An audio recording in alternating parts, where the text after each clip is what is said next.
Hi and welcome to another carpenter tutoring tutorial. I'm Amy and today we are going to talk about terms. What terms are, the different parts of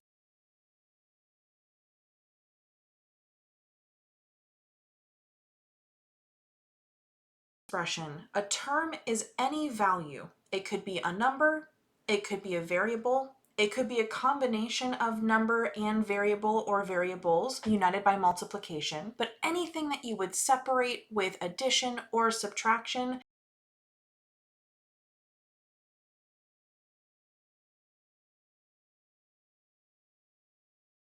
like 12 or 5 or even fractions, 3/4 or decimals, 0.75, and including negative numbers like -2. Anytime that you have a term that is just a numerical value, we can call that term a constant. That's because no matter what might be happening with variables elsewhere in the expression or equation, that constant always has the same value. Its value is constant, so we call it a constant.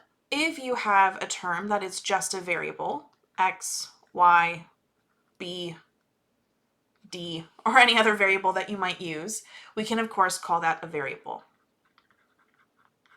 And then when you have a combination of number and variable, something like 5x or -4y, or even something more complicated like 8x squared y to the third z to the fifth.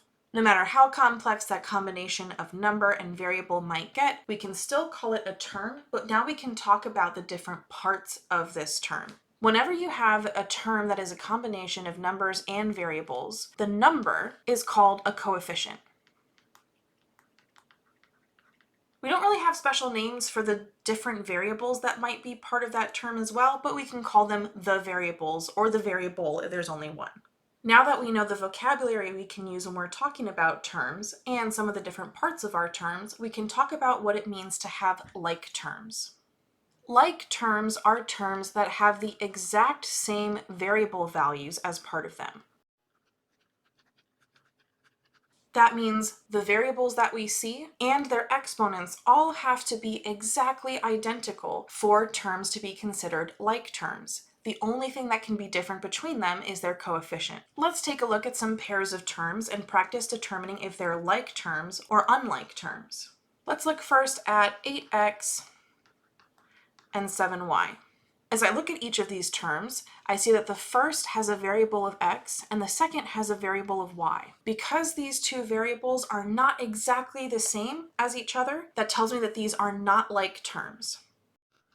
Next, we can consider something like -5x squared and 8x squared. In this situation, as I look to the first term, the only variable that I see is x squared. As I look to the second term, the only variable that I see is also x squared. Because those variables match each other exactly, we can say that these are like terms. Let's take a look at one more slightly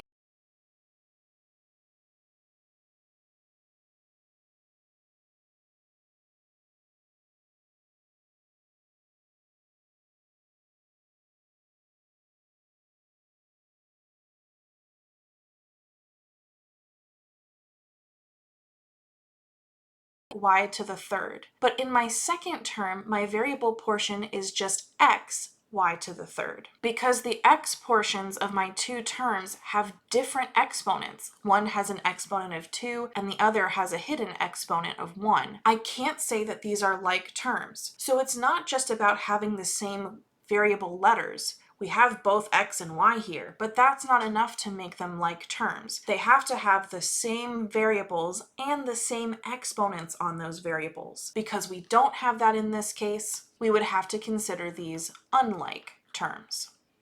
So why does this even matter? Why do we care about like terms and unlike terms? Well, if you determine that two or more terms are like terms, you can combine them together using addition and subtraction. But if you have unlike terms, you'll never be able to combine them using addition or subtraction. This is important because when we talk about simplifying an algebraic expression, the way that we get down to the simplest version of that expression is making sure we've combined all like terms. So we have to be able to identify what are like terms and what are not like terms, and then combine together the ones that we can. If you'd like to get some practice with combining like terms, I encourage you to check out our video on that topic. But for today, we've covered what terms are, its basic definition, the different parts of terms, and how we can determine if terms are like or unlike. I hope this video has been helpful. As always, thank you so much for spending part of your day with me. If there are any other topics that you'd like to see discussed or questions that you have, please put them in the comments down below. If you enjoy our content, I hope you would consider liking this video and subscribing to our channel. Have a good one, and I'll catch you next time.